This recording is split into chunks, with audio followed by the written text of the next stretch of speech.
तब भैया ने एक मेरी यार जोर में मोबाइल ऑन कर लियो, मोबाइल ऑन कर लियो, वीडियो जिसका कौन है जिसमें जिसमें आप लोग मोबाइल है किस वजह दोगे क्या पता जिंदगी कितना दिन है के हिसाब है। चलो एक यादाश्त है बता दीजिए अथा मुख है ठर कंबा लगा चोला तू बनाया चोला नहीं है कहता तेन छे माल बनाया। तीन सच दी बात है सच पाई झूठ बोल मोहब्बत की घटना सी।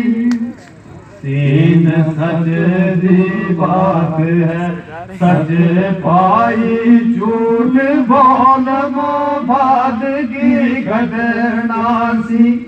ओ नवे निर्मद नार हजार पावे नवे निर्मद नार हजार पावे ओ पहला यार रफीक ने छड़ना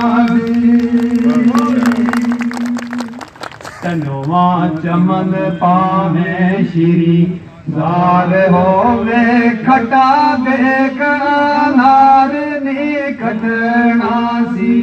नवा चमन पावे श्री दार होवे खटा देख अनार ने खटना सी।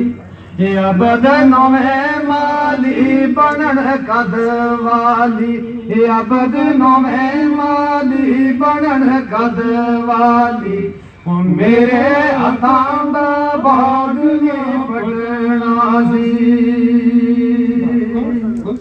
एक और पढ़ सुइयां चुन चुन रसते साफ कीते साडी सुइयां